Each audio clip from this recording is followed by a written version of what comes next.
To talk about the wheeling and dealing in the NBA, we bring in Jack Haley and also Stephen A. Smith of the Philadelphia Inquirer, who is joining us from Detroit. That's where the Sixers getting ready to do battle. And Stephen, let's start with you.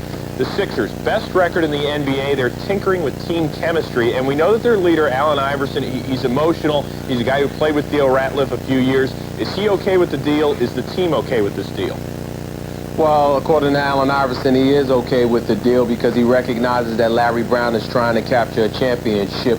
Certainly would not have liked to see Theo Ratliff go, but at the same time, he knows that by bringing in Dikembe Mutombo, the belief is that the Sixers' chances of capturing a championship have dramatically improved, and because of that, he's satisfied with it. But the bottom line is the end result, and if they don't come away with the championship, I don't think anybody's going to be happy. Yeah, I agree with you, Steve. I think they put themselves in a position where they have to win now. It's all about winning a championship, but I think that Dikembe Mutombo is the missing piece. I played against both Dikembe Mutombo and Theo Ratliff, and let me tell you something. He is big. He brings defense, size. He's the missing link.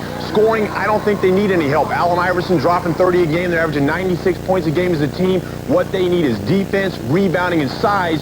He brings that to them because, as we both know, that to win a championship, you got to go through the West. You got the Lakers, Portland, San Antonio, all with big bodies. I think Dikembe Mutombo is the missing link for this team to win a championship.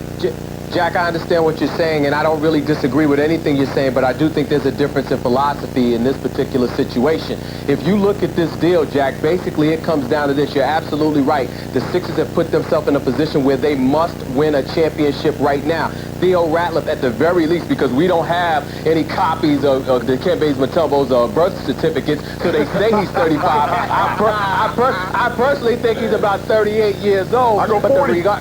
But yeah, that's right, about 40. But the fact of the matter is, Theo Ratliff is at least 8 years younger than this guy. So when you mortgage your future like that, to me, Theo Ratliff could have taken the Sixers to the NBA Finals. Certainly, he could not have won it for them. I don't think they would have beat anybody out in the West. But the problem I have with the deal, Jack, is that I still don't believe that the Sixers are going to beat a San Antonio. I still don't believe they're going to beat a Portland. And if the Lakers get their stuff together right now, I think the Sixers will beat them because they're acting like a bunch of children.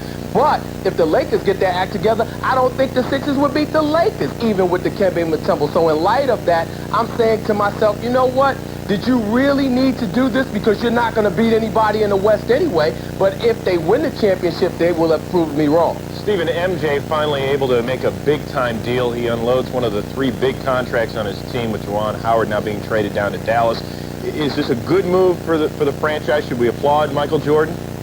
Absolutely, for 2 simple reasons. Number one, he's got Juwan Howard's contract off of Washington's salary cap. So Abe Pollin should be kissing his feet right now. Number 2, Christian Laettner, a person really nobody likes, is in the last year of his deal. So therefore, you only get to keep him for a couple of months. Then he's out of there. So on those 2 principles alone, I think Michael Jordan needs to be commended for getting that salary off the salary cap. Washington has definitely moved in the right direction with this move. Yeah, I agree with that for Michael Jordan. But what about Mark Cuban? You got to love what he's doing down in Dallas. He's committing to this team. He's not afraid to spend big bucks. I mean, he just absorbed Juwan Howard's huge contract. For me, the big question, though, is how is Juwan Howard going to fit in down there? When you first looked at it, it looks great. Leading scorer for Washington, 18 points a game. But the truth of the matter is, how is he going to be as a third wheel in the offense? How is he going to fit in offensively with that team to help take them over the top? And is he the piece they needed to help them try to reach the final someday? Stephen, we'll talk to you a little bit later to discuss the teams that did not move on Thursday. And Jackie, you got to stay put because